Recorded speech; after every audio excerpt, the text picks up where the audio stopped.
Howdy, eco-farmers. Welcome to the Acres USA podcast, a conversational podcast where we will explore sustainable farming, real-world regenerative practices, and the latest innovations and technology shaping the future of ecological agriculture with some of your favorite farmers and ranchers. This episode of the podcast is proudly supported by Azure Standard and American Farmland Trust, two organizations that are deeply committed to strengthening farms, building healthier food systems, and promoting land stewardship across the country. I'm your host, Taylor Henry, the owner and CEO of Acres USA. Now let's get into today's conversation. How's everybody doing today? Good. Been enjoying the conference so far? Nice. It's nice for me as a child of the North who now lives in the South to come back to the North a little bit and feel the cold air. It's like it still exists up here. Going to be a real quick hitter. We've got an hour and 15 minutes today, trying to condense all of this down into one block, how we're using pigs to help build silvopastures. And I love interaction with the crowd as we go along. So if there's a point that you have a question on it, just throw your hand up or just say something, not mean, hopefully, and we can stop right there, talk about it a little bit. And if I feel like we need to keep going, I might be like, all right, we got to get back to this to get through all of it. I was introduced there. My name is Jordan Green. It's my wife, Laura, and our three kids, Justin, Allie, and Wyatt, who work with us on the farm.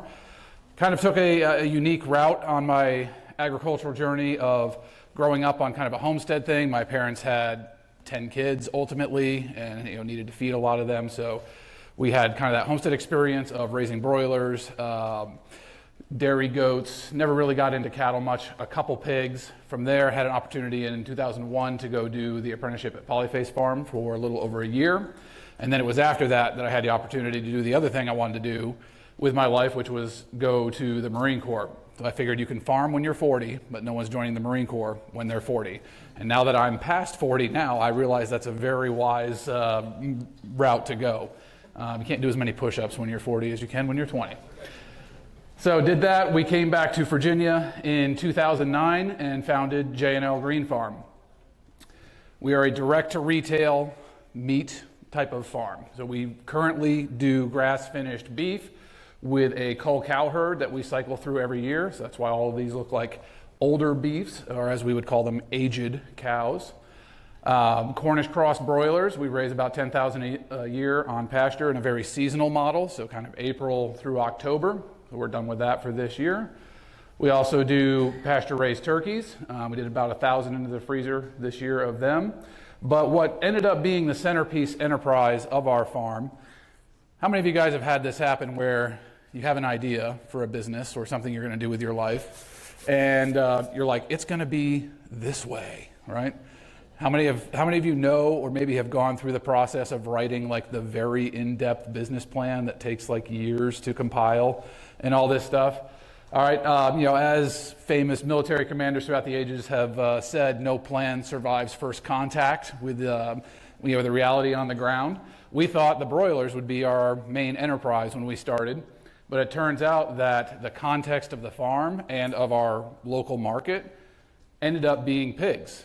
Became the centerpiece for our operation. So we do a farrow through finished, pasture-based hog enterprise, and this is our 15th year of doing it.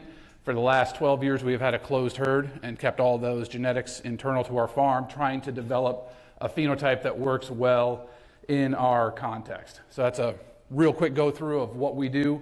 We sell piglets all over the country to other producers. I don't have any available, so just save yourself that question. And then we also retail by the cut meat of beef, pork, poultry. In our local area, we have an on-farm store. We deliver in about 100-mile delivery radius of our farm, and then we also ship nationwide. So pastured pigs is probably the enterprise I'm most passionate about. The more you work with pigs and learn their kind of unique characteristics, you start to have a certain fondness for each other. They like you, you like them.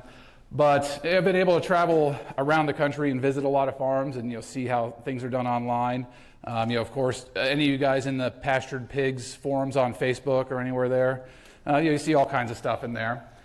Notice a common theme that's emerged in this space as we are trying, as a very young industry, to bring pigs back out of the house, out of the barn, and put them back on the pasture using these labels of pastured, regenerative, grass-fed. Everyone kind of has their own little term for it.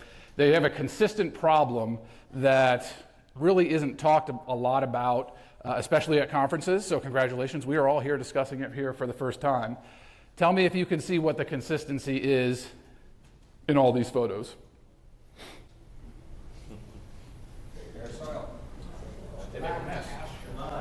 Absolutely. We can't, in good conscience, in good faith, call this a regenerative system. I mean, it's outdoor pigs for sure. There's an argument that could be better than having them in the confinement house, but there's nothing regenerative or topsoil building or environmentally, let's say, conscious about doing it this way. Topsoil loss, runoff, nutrient runoff, all the things that in these forums talking with these guys, conventional guys who are saying, well, you can't put pigs outside, they're just pointing to these pictures and saying, what are you guys doing? You're blaming us for nutrient runoff when you've got operations like this that are potentially doing even worse. So can pigs be done outside on bare ground? That'll be the next slide.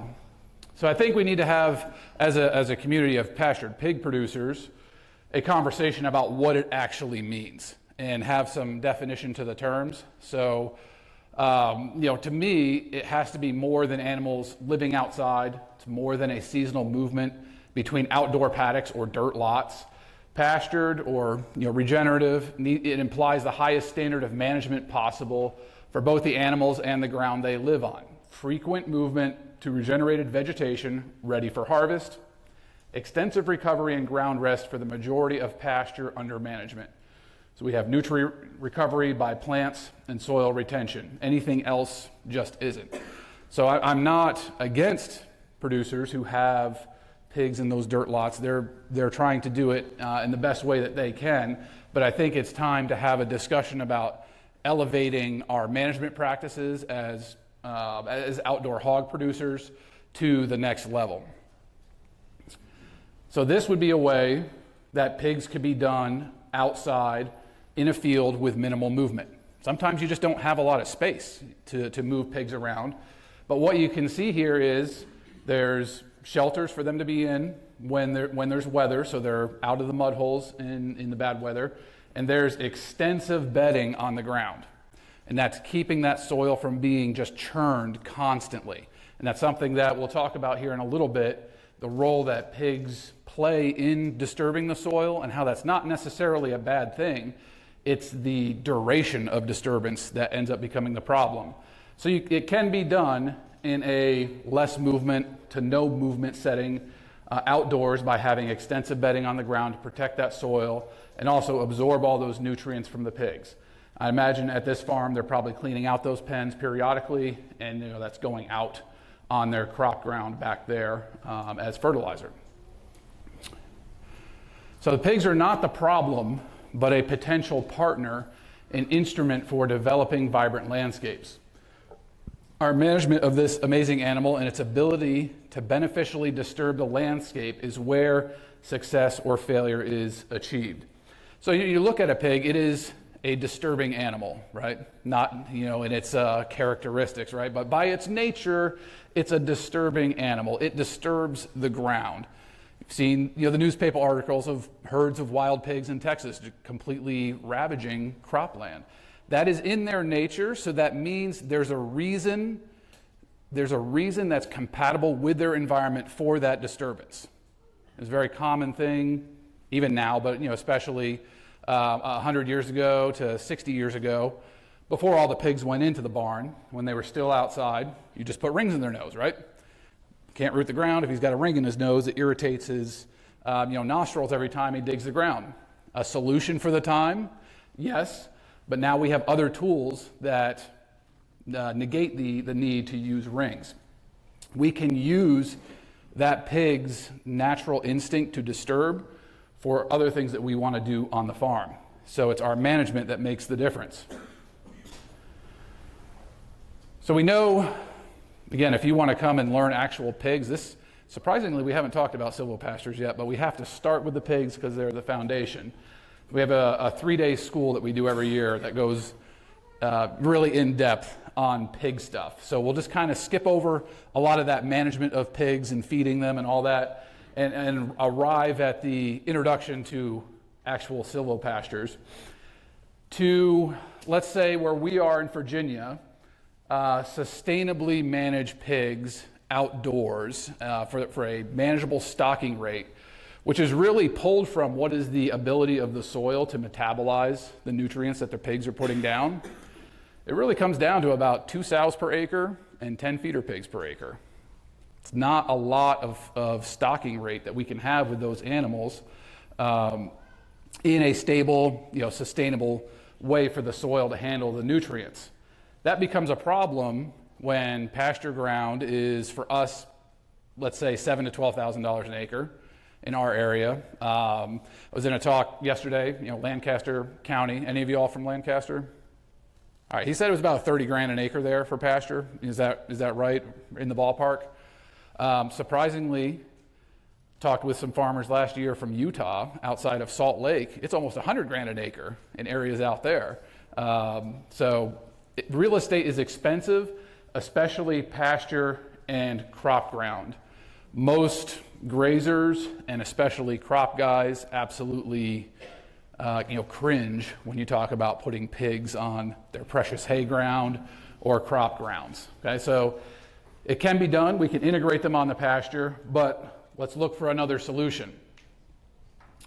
This is 10 minutes away from that pasture. This ground here is $10,000 to $12,000 an acre. We bought that ground in 2020 for $2,300 an acre. It's grown over, probably logged off 40 years ago or so, grown back over. Most of the trees are, just kind of quote unquote junk varieties, that timber people wouldn't want. But all of a sudden, we can have a much cheaper land base to potentially operate a scaled pastured hog operation on by taking it to the woods. And a couple other photos here of woods, ground like this. How many of you have seen ground like this within 5 minutes of your farm? Pretty much everybody, right? Who's your primary competition for access to that kind of ground? Is it the corn guys and the soybean guys? Definitely not. Yes, the hunters, right? Yeah. It's kind of cool, as we're 15 years into this, our farm where we have run pigs in the woods for 12, 13, 14 years in places, we have easily 4 times more deer in the woods than anywhere else around us, because we have all this feed available for them. So we have a pretty extensive deer harvesting operation going on now as well. But yeah, your only competition is going to be hunters, and that can easily be integrated into what we're doing with pigs. Deer and pigs go really well together. They'll sit there and eat the same grain together. So this is the kind of ground that we're looking for to operate pigs on. So this is, going back, this is the first piece of ground that we bought in 2020. We operated the farm for 11 years before we bought our first acre. So it was entirely on leased ground. It's a whole nother conversation that we could have. Hey all, here is a quick note from one of our sponsors, American Farmland Trust, who leads the conservation agriculture movement, focusing on the land, the practices used on that land, and the farmers and ranchers who steward the land.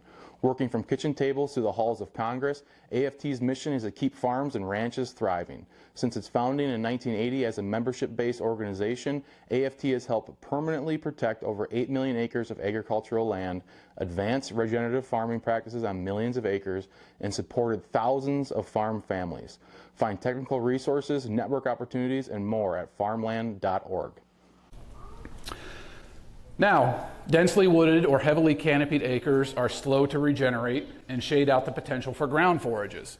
So a pasture, when you bring cattle in, or pigs, or even turkeys, you can get that forage to regenerate back in 40, 50 days, maybe 60, maybe 90 with pigs. We could get 4 rotations a year on a piece of pasture. If it's a dense canopy, let's say 80% or above canopy, we're only getting that regeneration on the forest floor with 1 rotation a year. It really reduces the amount of time that we can move pigs through. We need a lot more ground, okay?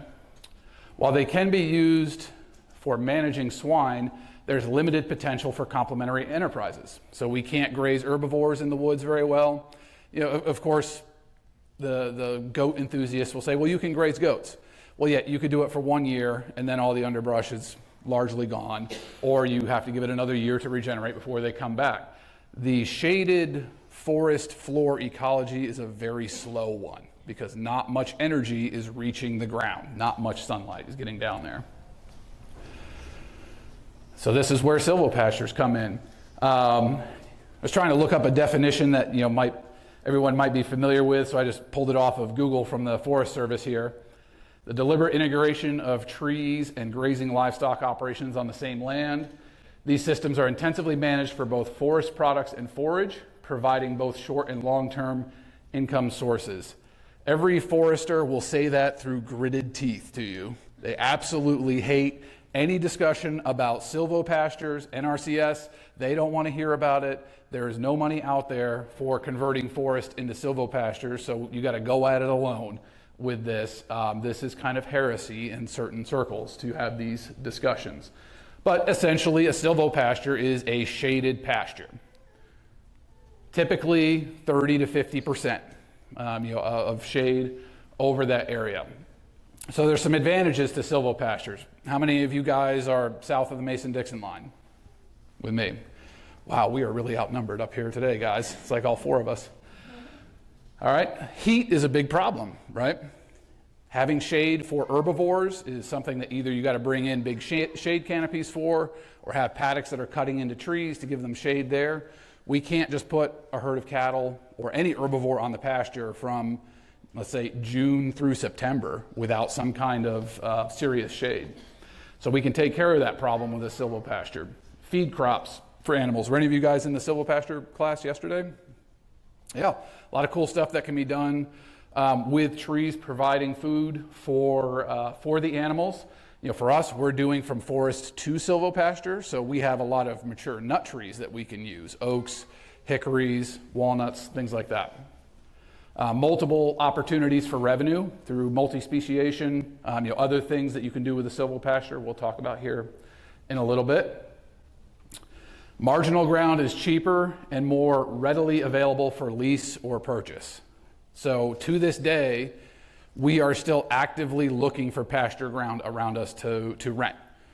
We've maxed out kind of what we can do with our cow herd, and of course the more we manage these acres, the more more productive the grass comes, the more head we can add, but you're not doubling the herd in 1 year. So we still need pasture. We have absolutely no problem getting enough ground to run any size hog operation that we wanted to run. Everyone has 50 acres of wood or brush or a marginal area over here, or you just look on realtor.com and this kind of ground is for sale pretty readily around us at least. There's two ways that we can get a silvopasture. We can plant it or we can build it. Planting, you bring it in, planting trees, different varieties, letting that grow up in an already established pasture. That's not something that is really something we want to do. For us, it's easier to focus on building a silvopasture. So there's challenges to a silvopasture development. Planting new trees in pastures rules out pigs for at least a decade.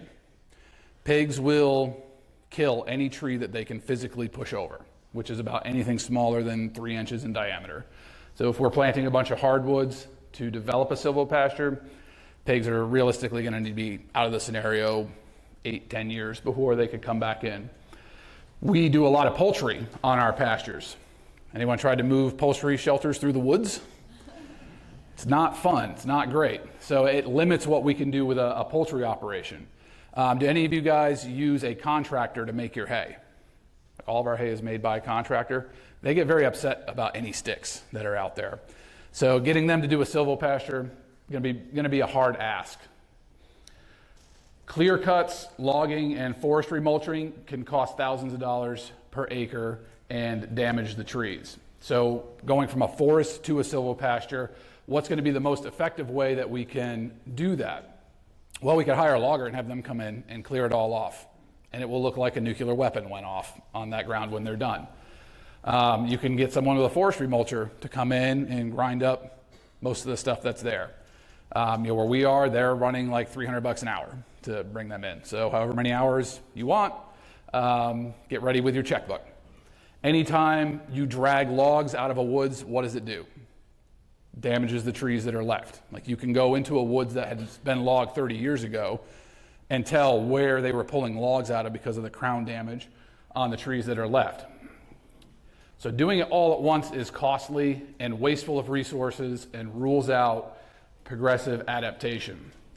So I've worked with farmers who have dropped the big bucks to have 100 acres cleared off, just completely clear cut because they wanted to take it back to pasture. Big stump pullers coming in, pulling out. It's not like pulling out apple trees. They're pulling out oak stumps that are this big around.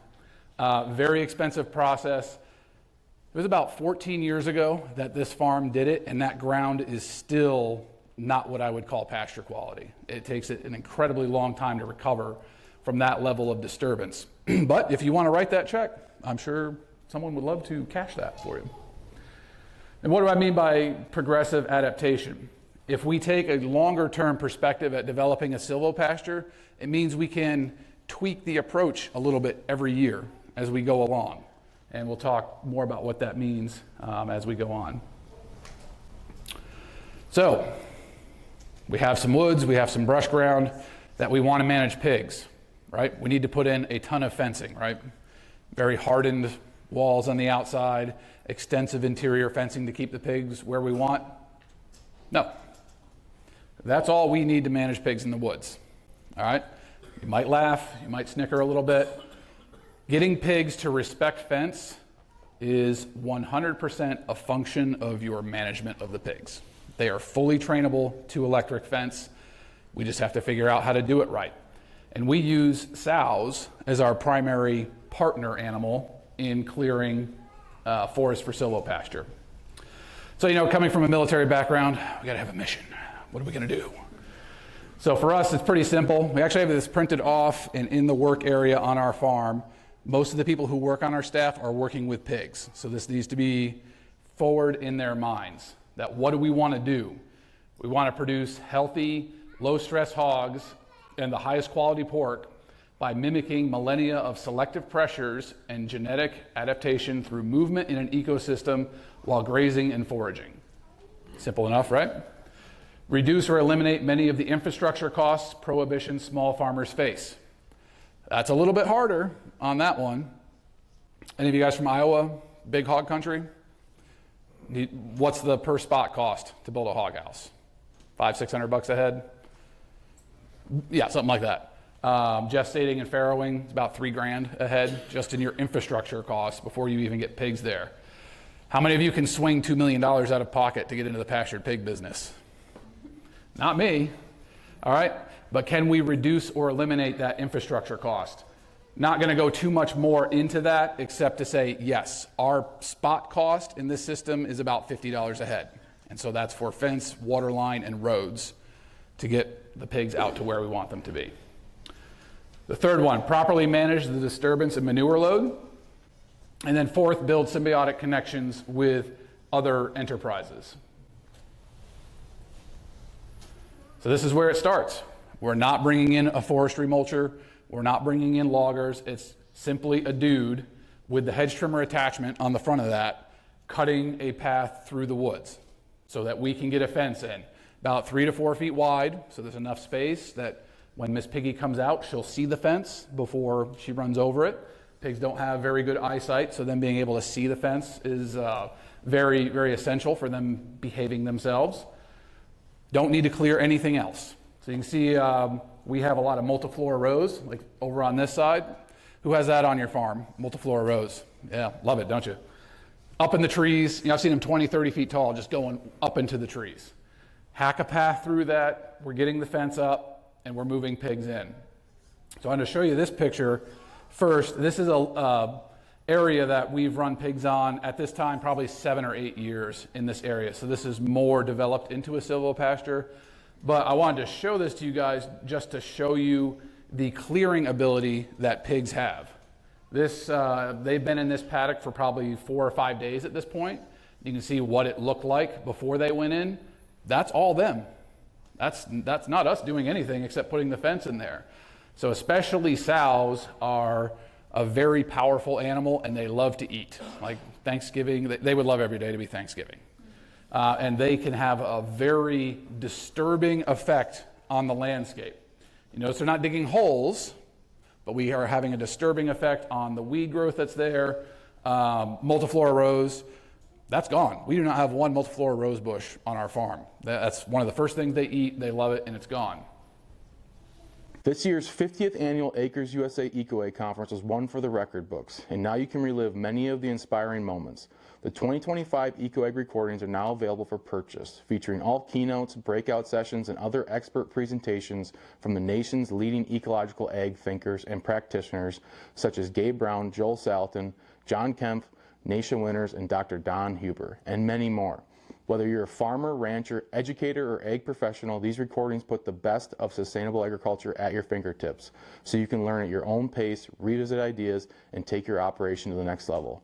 Don't miss out. Head to our conference.acresusa.com and get your complete set of the 2025 EcoEgg recordings today.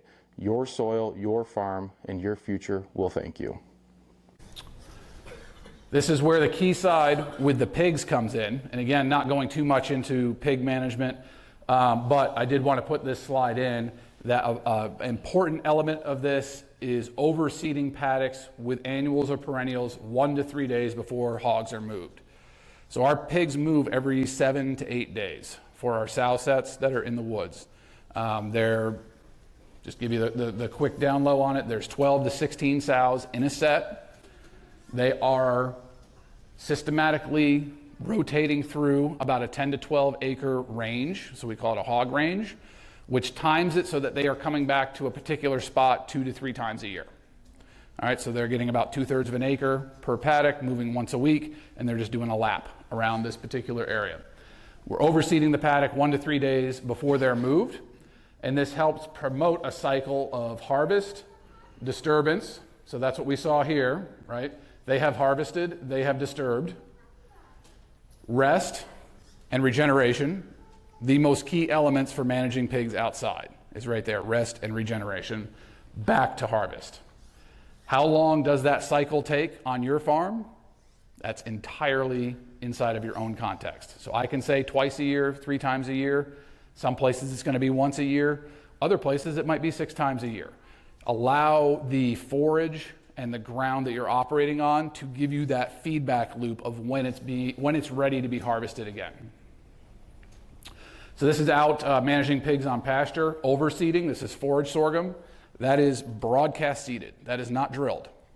So that's a broadcast seed of forage sorghum, probably a 50 to 60 day grow. And obviously you cannot put a poly wire through that to bring the cows in. Is it a little over mature? Sure. But that's us bush hogging a trail through there so that we can bring the cow herd in and let them harvest it. Here in the woods, so this is an overseeded area with barley. That's the primary seed that we use for shaded areas. Either barley or oats, sometimes rye, seem to be the most shade tolerant of anything that we've messed around with. We use barley because it's one of our main feed ingredients, so it's cheap. Simple enough. Yes, sir? And when you said you seed 1 to 3 days before you move them, like the sows are in the woods? Yes. Okay. Yep. So the pigs are a disturbing animal, right? They are stirring the soil. And you walk in and you throw a handful of seed down, what are they going to do? They want to eat it, right? Well, if we seed the whole paddock, we're putting down probably about 100 pounds an acre, so pretty heavy. They immediately go to work trying to get that seed. If it's smaller than a sunflower seed, they get a small amount, negligible, maybe 10%. But they spend the next 2 days trying to get it. And what they're doing is they're trampling that seed into the ground, they're stirring it back into the ground, and they're doing that planting job for us. So isn't it cool that we can use pigs, we can use them as a tillage tool, we can use them as a planting tool, and then we can use them as a self-harvesting, self-propelled harvesting tool at the end. Yes, sir? What is your context on the inches of rain? What are we just? Yeah. Then we compare it to pigs. Yep, so we are in the northern part of Virginia, zone 7, 35 inches of rain a year. Typically, we usually average would be about 25 inches of snow during the winter, about 100 days of winter, but our last 2 years have averaged 1.5 inches of snow, so it's been very muddy. Have you ever tried to like get millet in their feed and they actually seed it with their rear ends or anything like that? You can do that. The problem is they do not disturb the manure to push it in the ground. So like when they're eating, this is still pretty soft stage barley, but when it's hard and they eat it, yeah, a lot of it's just going to pass through them, but it's not getting trampled in the ground. They don't like to eat their own poop. Good point. If someone ever invents a combine that goes on the front of a skid steer, please talk to me, because I would love to run that through the woods and harvest that off. All right, so actually getting to the silvopastures here. What time do we need to end? Does anybody know? Hey, we got your header figured out. Do you? Yeah, afterwards. Perfect. All right. You go until you're done. I wanted to take you through, I was looking at all the pictures, putting together this slideshow of the different areas that we've established over the last 10 years or so on our main farm. And I just had to concentrate it down to one specific area. This was the first silvopasture that we developed on the farm using pigs, cattle, and mechanical intervention. So I just wanted to go through a series of photos of this particular area so you can see what this process looks like. The old saying, Rome wasn't built in a day. Silvopastures are not built in a day or a year. We have a 5 to 10 year perspective on building this. We could spend a lot of money and make it happen at one time, but we want to be able to do this in a way that it cash flows and we're not outlaying a bunch of capital to make it happen. So we first started putting pigs on this particular spot in 2016. I did not have a photo of that because I'm horrible at taking photos of stuff that we're working on. So this has already had pigs on it for 1 year. You'll just have to take my word at it. The year before, the multiflora rose was up in the trees. Like you could not walk through that area at all. So in year 1, they ripped a lot of that stuff down already. 2 per year. So it might have been 2, might have been 3. I think this is like a spring type of photo, so probably 2. All right, so this is 2017. We have not done anything as far as like chainsaw work in here or cutting timber out. This is just getting the pigs in and letting them get to work. So this is the next year. The pigs have thinned it out a little bit more, and we started running the cow herd through it. I think we had the cow herd in there twice for 1 day that year. So just letting them impact the ground, disturb the ground, trample some stuff down, nibble around the edges. You can see the old house up here that's an old timer lived in. And just running them through 2 or 3 times, but as well keeping the pigs going. 2019 is when we pulled the trigger on actually going in and starting to cut trees down. So you can use livestock and pigs to get so far. Pigs will eat pretty much most trees that are 2 inches or under. They will knock them down, they'll strip them, or they will root them out. Also, they're very picky on what kinds of trees they like to disturb. Any of the fruity kind of trees, they're going to go nuts on. So like if you have choke cherry, wild cherry, they are going to eat all the roots on that tree regardless of the size and probably kill it. Again, going back to having an honest conversation about pastured pigs. Pigs do kill trees. Even with the best management, that will happen, but that's something we're okay with. We're managing the species that are being impacted of trees, and knowing that if it's a fruity choke cherry, the pigs are they're gonna eat that. So any of those fruity kinds, pigs are definitely gonna hit hard. After that, they might go after oaks occasionally if you have a problem with toxicity in your feed. So if you have mold on your grains and it's giving them a low-grade tummy ache, their solution is to go eat a tree. So if you see pigs stripping trees, it's because they're sick. There's something wrong with their feed. They have a parasite issue. In rare occasions, it's one that's just figured out this is something fun to do when I'm bored. That's one that needs to go to the butcher. Okay? So in 2019, we pulled the trigger on actually clearing. It's about a 3-acre area that we were doing this in. So for about a month, I was primarily the guy in here doing this. Went in, dropped bigger trees that couldn't be pushed out. A lot of this push out that you see up here, that was Allianthus, or tree of heaven, the tree that the USDA would love every one of us to cut down and get rid of. They don't pay me for that, but unfortunately, The one tree that I have never seen pigs kill is an ailanthus tree. So maybe we need to plant ailanthus in our silvopastures for the pigs. Cut timber down, pulled it out, organized it, into stacks. Took about a month to do this process. Wrong button. So here we are in the spring. It took pretty much the month of February for me going through that area. We sent off from 3 acres, we sent off 2 tractor trailer loads of logs to the sawmill, mostly red oak, which as you guys know is basically worthless. But some white oak. We had about 20 or 30 cords of pole wood that we took off of there as well. And we ended up selling that off as full length pole wood to guys who do firewood. So the combination of those 2 trailer loads and the firewood that we sold off of there essentially covered the cost of renting the equipment and the fuel to run it. So this was back before I had my own mini excavator, and you had to rent one. About $4,000 a month to rent a mid-size excavator, so it's fairly expensive, but it got everything out of there that we wanted. In this particular area, we burned all the brush. That's not something that we do anymore. We actually use the brush to create essentially water bars and terrace on the terrain. But for here, we burned it all. So this is in the spring. Not much happened in the spring putting the cow herd in here.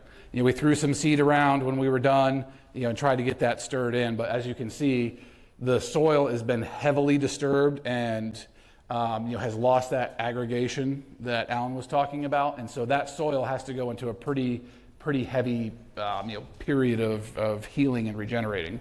Did I see a hand over here? Yeah, I wonder if you could just say more about the water bars and terracing you're doing with that. 'Cause I'm trying to figure out, when I do this, should I be chipping that stuff? Am I making those piles for rabbits? Habitat? What am I doing with all this? Yeah, well, certainly if you need chips, you got them. So we do some for chips for our compost pile for the poultry processing operation. And we've burned it before, but it seems like that's a waste of the carbon that you're throwing a lot of it just back up in the air.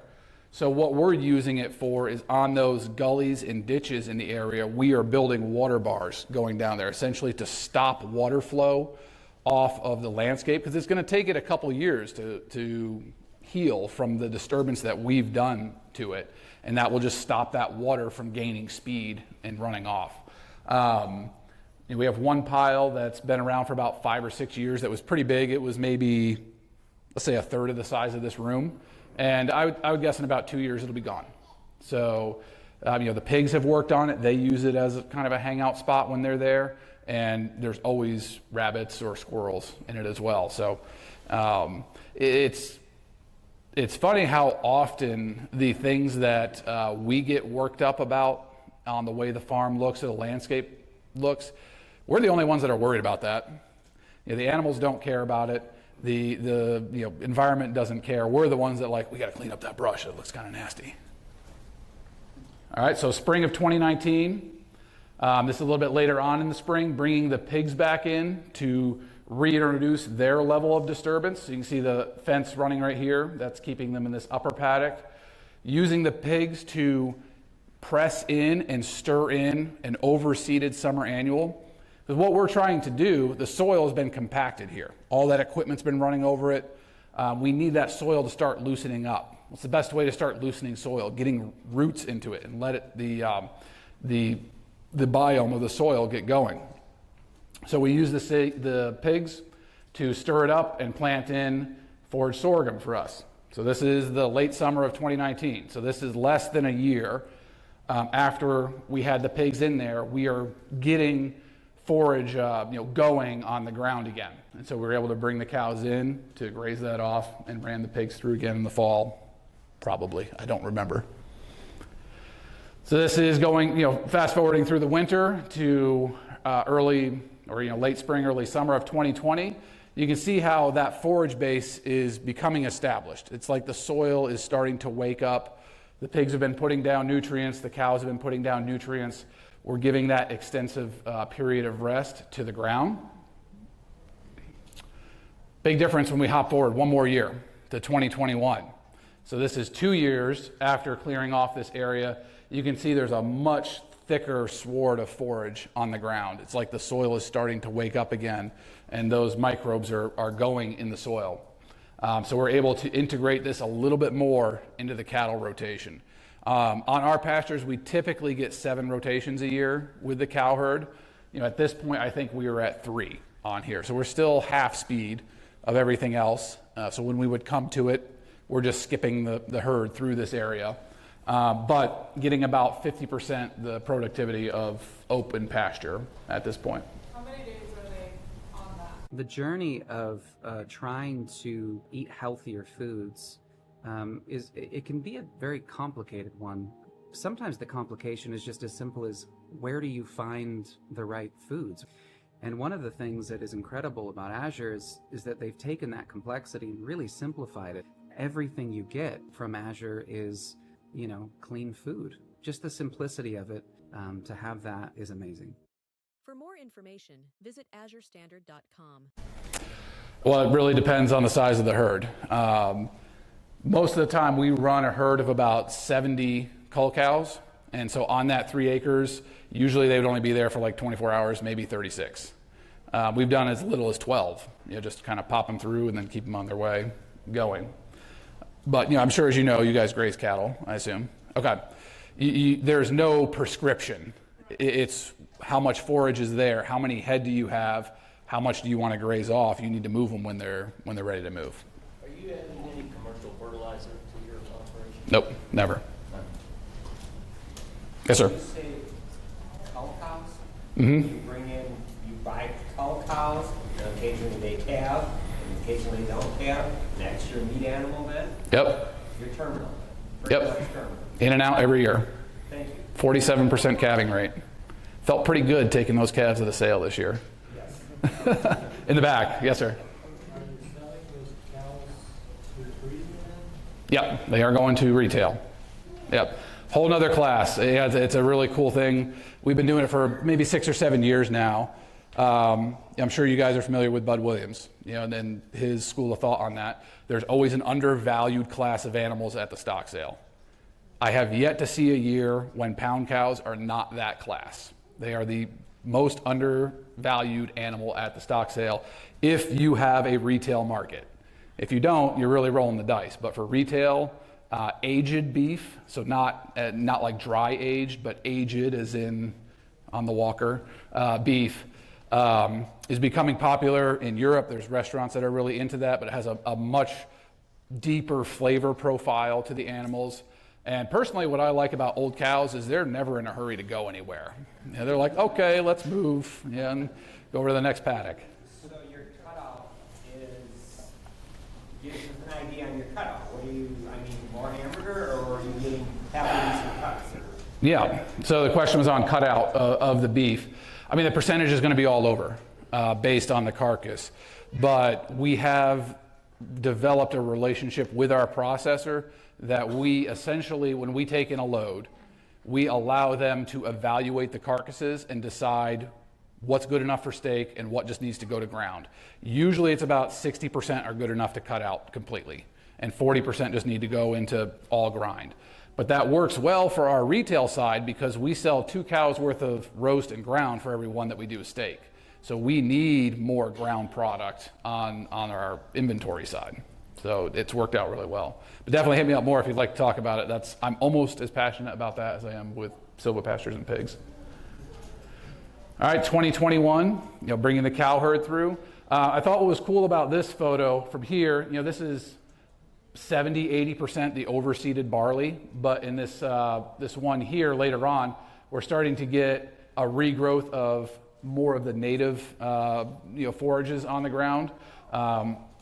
We have a lot of ragweed, of course, likes to come up, carpet weed, other stuff that would be considered weeds, but can have a lot of decent feed value. Yes, sir. With the pigs, when you do your clearing, like back in 2017, do you ever have issues like with toxic plants like nightshade or something like that with the pigs? You get into it, you lose pigs? Yeah, so the question was, do we have issues with toxic weeds? They're around, but we've never had pigs eat them. I think there's two sides to that coin. One, we're not pushing them so hard where they're desperate to eat that. They need something, so they just go ahead and eat it. Animals are inherently intelligent about what's good for them and what's not good for them, especially the further you go with a closed herd. Those mothers are teaching their offspring, what to eat, what not to eat. And so it's still around a little bit, but it's never been a problem with animals eating it. Have you got poison ivy on your farm? Pigs love poison ivy. That's one of their favorite things to eat. All right, so this is 3 years post-clearing. So this is 2022. Something I noticed, maybe it was just the light on these different photos, but look at the color change in the forage over 2 years. So we're starting to get a deeper green in those forages, which means there's more nutrients in the soil that they're able to pull up. It could be just the color was off on the photo, but it seems to correspond with everything else that we were seeing. So this year, we only grazed this silvopasture one time with weaner pigs, because all of our hogs were at our gestation farm working over there, so we had almost no pigs on our main farm for this year, except for a big group of weaners. We learned a painful lesson doing this. So there's 150, 200 weaner pigs in this pen. They killed 2 of the trees. So you'd think, oh, these are like the 25-pound pigs. They can't hurt the trees. Oh no, they had all day on their hands. They were as bad as a big group of sows. So don't make the mistake of thinking, oh, little pigs are not going to be as hard on the ground as big pigs. If you concentrate them up, they sure will be. 2023, this is kind of springtime. It was a cool photo. So this over here, this is a group of feeder pigs that's in here. So they're on about 1.5 acre paddock at a time. That is 4 days of disturbance. So especially with bigger groups of pigs, being very conscientious of the disturbance and monitoring when they need to move, and as much as we can, when they need to move, they need to move. It's very easy to just throw more feed in the bulk feeder and be like, they'll be fine, we'll just leave them there. If you are using the pigs as a tool to build pasture or build silvopasture, you have to respond to the only way that they can tell you they need to move, which is them disturbing all the soil. How much harder is it to keep them from wanting to get out when you're out? For feeder pigs, not, because they have their bulk feeder. So whenever they want to eat, they just go over there and stuff their face. Gotcha. Wish your training in electric. Yeah, come to the pig school. We'll talk all about training pigs. So this is spring of this year, 2024. Pretty much fully integrated into the rotation with the cattle. I think we skipped it one time this year. So instead of 6 to 8 times a year, we had a drought this year, so I don't know off the top of my head how many times we went around. But about 20% less grazing on this silvopasture than we were getting in the open pasture. So not bad considering that we're also hitting this twice a year with sow sets and other ways that we are generating income off of this ground. We're talking about the cull cows. Those are all calves from cull cows. Cheap replacements. If you want, if you don't know, you're not worried about what the genetics are that you're buying, yeah. All right, so this is really cool to contrast. I went through all the photos we had of it and found 2 of them that were almost the same place. So this is that first rotation through the silvopasture in 2019, post-clearing. So you can see this little hole here. That was actually the old cistern for that house, and the concrete had fallen into it, so we just yanked the concrete out with the excavator, and of course, the piglets were loving it there. The old house there in the background. This is that same spot 5 years later. So that is with no mechanical intervention after we cleared it and cleaned it up. That is just using both pigs, cattle, I think we've had turkeys in there a time or 2, and managing them properly on that ground along with our overseeding of annuals. This is all perennial fescue that's back in there though. We did not plant that. That came back in on its own. We did do some hay feeding up there at one point, so I'm sure that brought in some. I think you had a question, sir? In those 4 years, how many times did you seed? So that would have been seeded twice a year with the pigs, but that would have either been barley or forage sorghum that we were doing. Yeah, so if we can take a longer term view on it, this is 5 years post clearing, 8 years post putting pigs on it, to kickstart this. We now have, this is a small scale application of it, of about 3 acres. We have a bunch of acres elsewhere on the farm that we're doing it now as well, where we've been able to cash flow this entire process of taking, let's just call it mature grow over, back from just this jungle to a functioning silvopasture that we can graze both herbivores and omnivores in. All right, so how do we actually pay for all this? Cash flowing silvopasture development. For us, it starts with a properly managed hog operation that pays for the land cost and the labor managing the pigs. So built into our cost analysis for running the hog operation, of course, we're accounting for the labor of moving the pigs all the time. That's should be very obvious. And they are picking up the ground cost for those acres. Now, what if it's $30,000 an acre? No, a hog operation is not going to pay for that. For our main farm there, where that silvopasture is, we are leasing that farm, so it's costing us $35 an acre a year. Hogs can easily pick that up. The mountain farm that we bought and are developing into a farrowing gestating farm at $2,300 an acre, the piglet operation with sows there cash flows the payment on that ground. But at $10,000, $20,000, $30,000 an acre, that's going to be a different ask of your pig operation, just to be transparent. So we have a properly managed hog operation carrying that cost, meaning their impact that they're having on the ground is not costing us anything out of pocket. For paying for the actual bringing in equipment and doing stuff, that is being cash flowed with a combination of value adding whatever logs we can get out of there.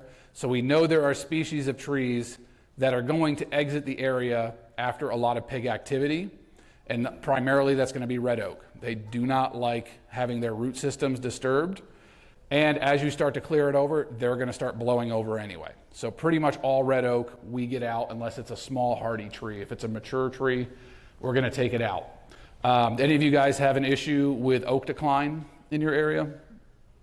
Pretty much a problem in the Appalachian range of oak trees, they just die. If you look for it, you'll see a black bullseye on the trunk of the tree. Within 3 years, that tree will be dead. And so it's a bacteria that piggybacks on a boring beetle. It gets in there, infects the tree. The tree's trying to flush sap out of that hole to cleanse the wound, and it will kill it within 3 years. So if you see that on your farm, just a little aside on the forestry side, you should probably get that tree down the road pretty soon. So we have value adding to logs, the firewood, and other things that we can cash flow that mechanical clearing. Now, the first time we did it, we rented a machine to clear it. It was $4,000 a month to rent the machine. I know how to use it, so that's the advantage. You don't have to have the operator. I enjoy doing forestry. It's a very cathartic thing for me to do in the winter after a summer of sweating. Being nice and cold in the woods is actually a good time for me. So I can do all of that work. I can drop the timber. You're not having to bring in labor to do that. So it's just the equipment and fuel cost. It ran about $5,000 or $6,000 to clear those 3 acres. So about $2,000 an acre in rented machine and fuel cost. After we did it the first time and we had bought the mountain farm, we were like, you know what? We are renting a mini excavator 3 times a year for a month. So it's costing us $12,000 to $15,000 a year. Why don't we just buy one? So we ended up just buying one, and it cut that cost down pretty significantly, but not all of us have a mini excavator. Improved returns per acre with herbivores as the project progresses. So we're taking ground that has no return per acre for herbivores, and then as the project goes on, we start adding those cow days into the rotation. So for our herd of 70, this year we were able to add, off the top of my head, somewhere between 15 to 20 days of rotation for that herd. So having the tools to do it definitely makes a difference. How many of you guys have visited Polyface Farm and like toured around there? You've seen their big firewood pile that they have out there? That's all done by hand. I know from firsthand experience. Okay, that's young guys and gals going up in the woods. Joel has cut the wood. We're throwing it on trailers, bringing it down, and unloading it by hand too. A lot of labor. Now, can you clear a silvopasture that way? Yeah, you absolutely can. If you've got like 10 kids and they need labor on the farm, there you go. Load firewood, kids. But if you're trying to do it with, let's say, any kind of efficiency or scale, equipment definitely has to be part of the equation. You are moving a lot of heavy trees. Trust me, I'm pushing 43 and my back is already saying maybe you should ease off on the firewood a little bit. So having equipment definitely helps. If you have it, use it. If not, maybe barter and work for it. It definitely makes a big difference. So like right now, we are working through other areas of the farm that we're converting to silvopasture. So we can send out logs to a mill. We've been able to develop relationships where we're really not even doing that anymore. The primary thing we're selling off of these areas that we are clearing into silvopasture is stuff for firewood. Interestingly enough, done a couple experiments over the year, we make a higher percentage of profit selling firewood like that than cutting it up and splitting it. Everybody and their brother has a nice processor and does cut and split firewood, and they're all undercutting each other. Like right now they're at like 175 a cord for oak. I don't know how they're making any money doing that. But we found a really unique niche in our area that, we're an hour and a half outside of DC. So there's a lot of folks who have moved into the area, but maybe aren't country boys, of origin. But, they go to Tractor Supply and they buy a wood splitter and they buy a chainsaw. And then they're like, I'm going to cut my own firewood. Oh, I don't have any trees. So we have a big market for selling 16-foot logs. We cut them, 14 to 16 feet, and we sell it by the dump trailer load. So they could get a logging truck to come in with like 10 or 12 cords on it, but these are like houses in the neighborhood. You're not getting a logging truck in there, but a 14-foot dump trailer on an F-250, we can back it right through their driveway and dump it in their backyard, and they have their little weekend project. Laugh about it, it works. We sell vastly more this way. What are you getting for that? So we're selling a dump trailer load, slightly rounded off for $130 plus delivery. Comes out to, depending on the load, a cord and a quarter, maybe a cord and a half, after they've cut it up and stacked it. I asked one guy who's bought from us several times how much he was getting out of it. So this is all on Facebook ads that we're selling it. And I just put a picture of the trailer loaded with logs. I'm like, it's going to look like that when it comes to you. Every species except pine and ailanthus. That we do filter out, but every other species of wood is going on that pile. So we have that. We do also have a venue for selling the red oak. I'm not going to tell you who his name is because I'm protecting my client. But red oak is pretty much worthless at sawmills right now. China has an embargo on it, I believe. There's just an overflow of it, and no one's putting down red oak floors anymore, or red oak cabinets. That's not cool anymore. Pretty much firewood value in a lot of places, or tie logs, which are like $200 a thousand, if you kind of know the foresting lingo. This is where if you can get creative and find places to market and sell what you have, you can find dollars for an enterprise that you wouldn't think is there. We actually found a company that they build timber frame houses and barns. They exclusively use red oak and they want them dead. Why? Because they sawmill the timber on site when they're doing the build, and they want a log with less shrinkage on it. So we've got a connection to them where they will email us a log list of what they want, as far as lengths and diameters, and as much as we can, we will hit that list. So because of developing the silvopastures and the oak decline issue that is affecting woods that we're not even running pigs in, we're now going through all these farms and pulling out just dead oak to supply these guys, and that just gives a little bit more cash flow to pay for the equipment and for the the guys who are doing this. Yeah. I'm just curious how far apart your sections of land are from each other. So We have 5 different pieces of property that we manage. 4 of them are kind of clustered together. I'd say within a 5-minute drive. And then the farm that we bought, which is our farrowing and gestating farm, is a 17-minute drive from our main farm. So it's kind of up on the side of the mountain a little bit. So anyway, back to logs. Timber frame guys, people who are into specialty furniture type of production are looking for unique logs. We've sold trailer loads of chokecherry logs, that would just be firewood. Stuff with bends on it, because timber frame, they want the squiggly logs and stuff that has a bend on it. That's what they're looking for. So that is all a load that will go off to those guys, actually, when I get home.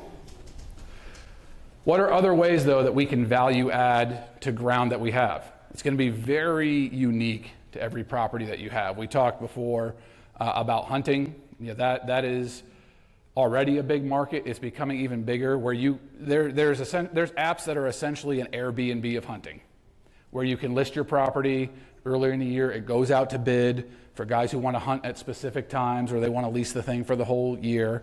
Some of these guys are paying big money to exclusively lease a piece of property. If you want to even go to the next level of where you're actually managing the stands and bringing people in for specific types of hunts, that's not something we mess with, but there is money there that easily integrates with a forest silvopastured hog enterprise. You just don't have them hunt in the spot where the pigs are.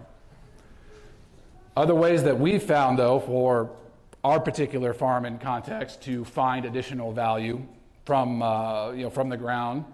First one is rocks. Whoever thought you could sell rocks, but there is a market for pretty looking rocks.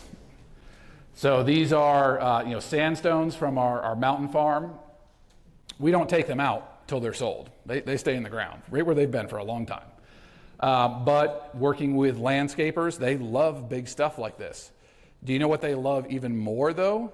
Is stones that are not all scuffed up. Because they could go down to whatever construction place and get a big, huge boulder, but the thing's been roughhoused by an excavator and it looks like it went through a tumbler. If they have age on them, if they have moss on them, that's a very valuable rock. So, might surprise you, those 3, we got $600 per stone for those. If you've got, what would that be, 4 of them per acre, that just paid for that acre. So instead of, you heard the term acre or trees, we have acre rocks. Hey eco farmers, this is Taylor Henry with Acres USA. I hope you enjoy this podcast as much as I enjoy interviewing these folks. If you're serious about regenerative agriculture, I've got an incredible resource for you. You need to check out the Acres USA membership and magazine. You farm in the physical world and you deserve a physical printed magazine to match. Since 1971, Acres USA magazine has been the leading voice in ecological agriculture, delivering the best insights from regenerative farmers, agronomists, and researchers to help you farm profitably without toxic chemicals. Our membership included physical and digital copies of the magazine each month of the year, which has always been a standard for Acres USA, but we wanted to over-deliver on content. When I acquired this business, I was happy to find that we had years of audio files from presentations at our annual EcoAg conference. And guess what? They were all hiding. Well, not anymore. We developed this membership portal that gives you access to the recordings from farmers like Gabe Brown, Gary Zimmer, Joel Salatin, and Mark Shepard. We also include recordings of private events. And finally, if you're like me and you like listening to content, we are now producing a membership-only podcast of each issue of the magazine so you can consume each article while you're out in the field. And to make things even sweeter, you'll get discounts on books, workshops, and events to keep expanding your knowledge. So are you ready to take your farming to the next level? Join today for a ridiculously low price at eco-farming.com or see details in the notes. Value adding to the timber that you have. If you've got a sawmill, you already have a 10x value add tool in your back pocket for any acreage that you clear off. Our only limiting factor to sawmilling stuff right now is I don't have enough shed space to store the lumber and enough time to keep sawmilling, but I enjoy doing it. I put this picture in here though. This is a red cedar 8x8x16. So you're not gonna be able to sell red cedar logs where we are in Virginia. I know like places in Texas and the West, that stuff goes. That is 100% a throwaway tree where we are. So I pulled up a couple websites of online timber dealers and retailers, do you know what an 8x8 by 16 red oak beam sells for around us in Virginia? Take a guess. Throw a number out there. Red oak or cedar? That is red cedar, eastern red cedar. No, that is pushing a $600 stick. I mean, totally crazy. I would never pay $600 for that, but famous last words. Somebody does, so we're not selling those. We've got projects that we're going to use them for, but I'm definitely piling up my $600 8x8s in the barn that I might build a shed with someday.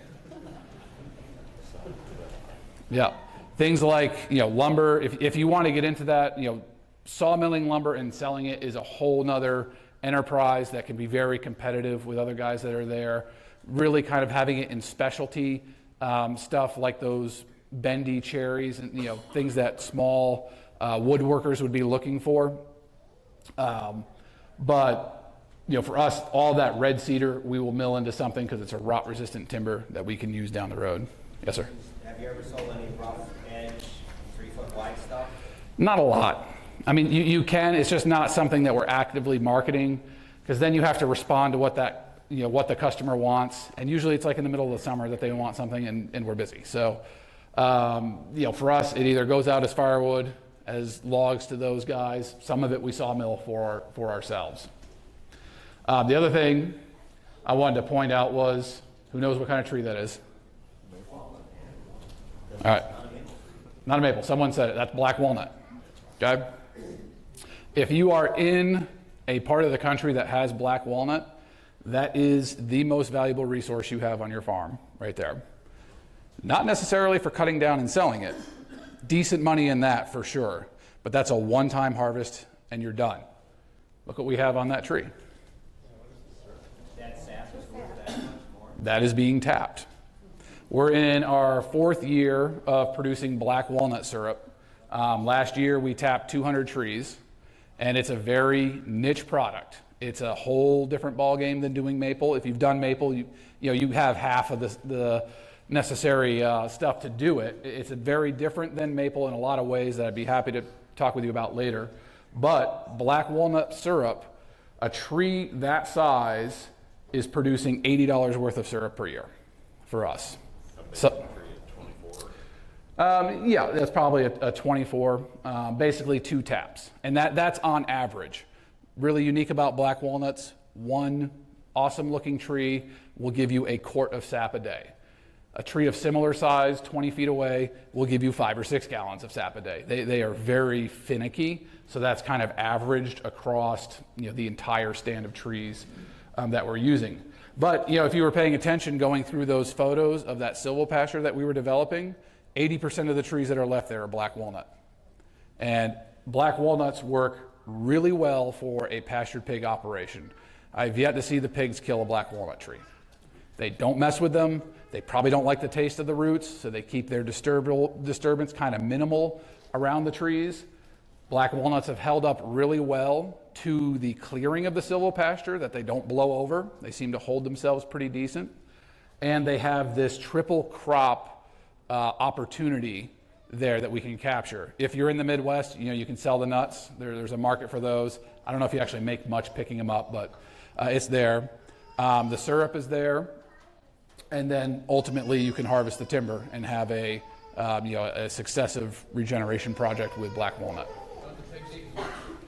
Sows will, small pigs won't. They're too hard.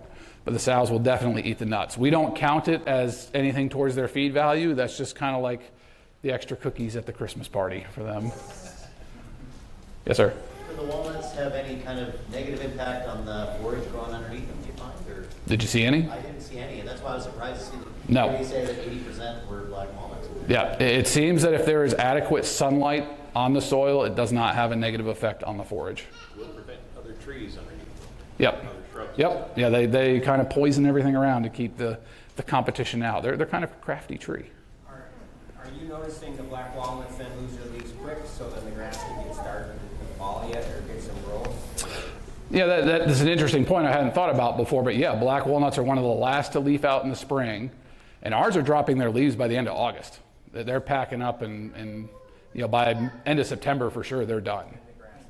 And you've got that the spring grass has plenty of opportunity to come in, and then that fall grass has an opportunity to get growing, before like oaks would drop their leaves. But if we're properly reducing our canopy down to 30 to 50%, there should be plenty of sunlight anyway.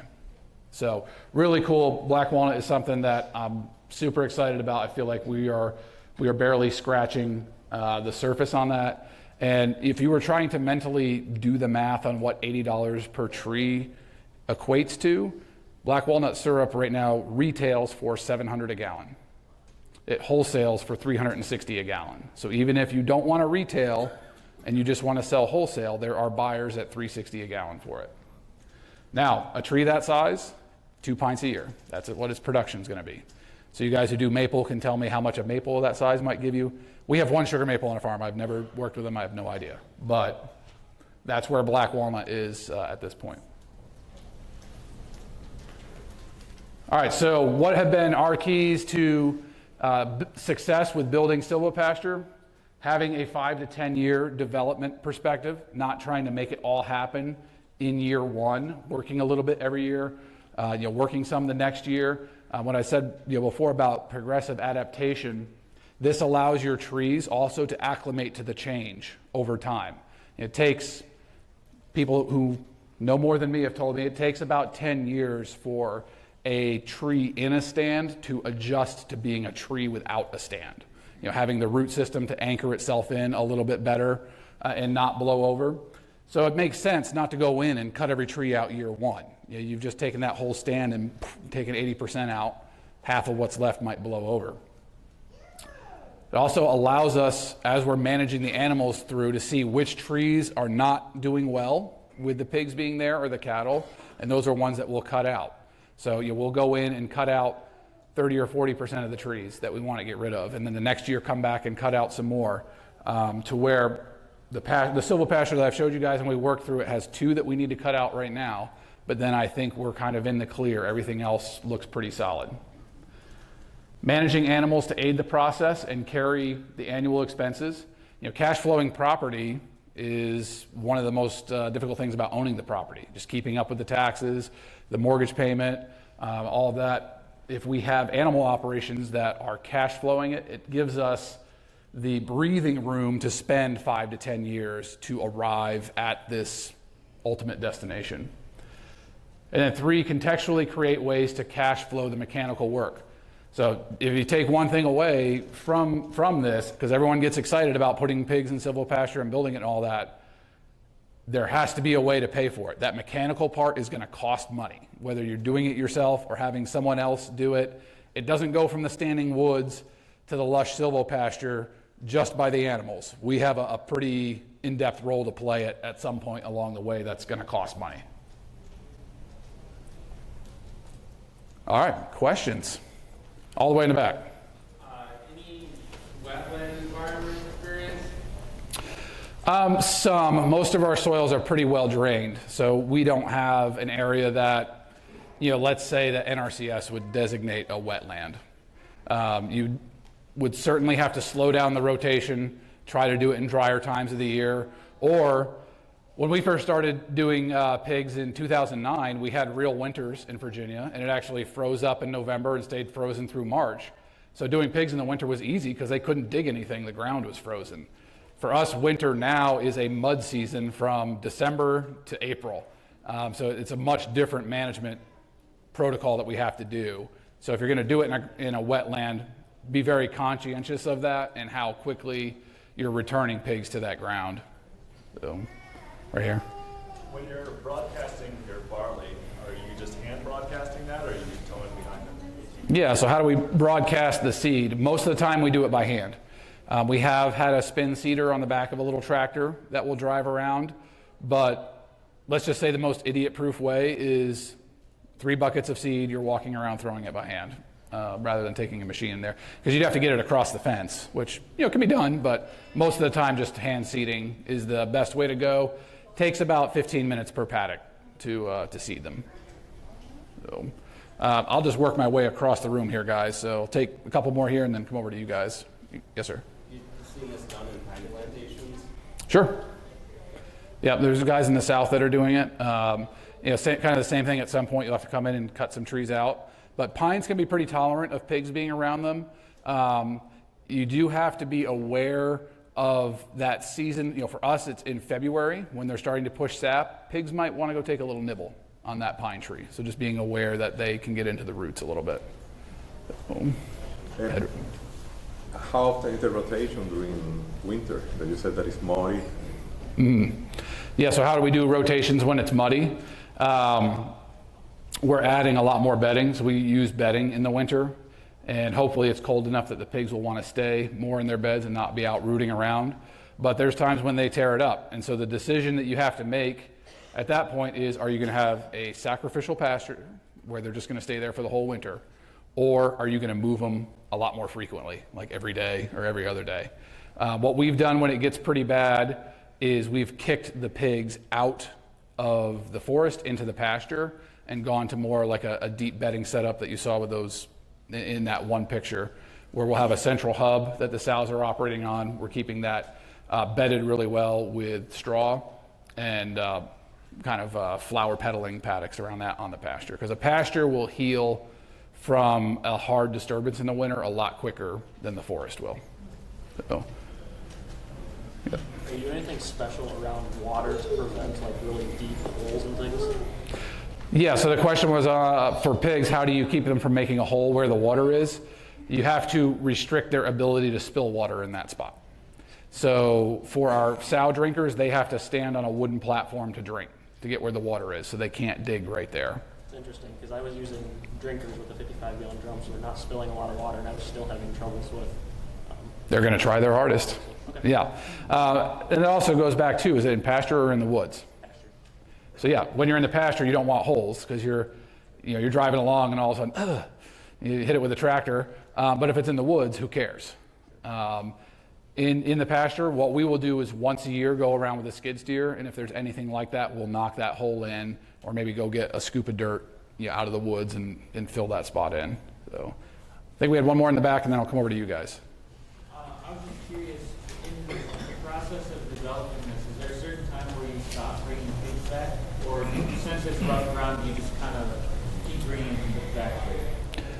Yeah, so that's a great topic there of how often are you going to disturb it. You certainly can do a little bit more in the first 2 years, but then you need to back it off and allow more recovery time on the ground.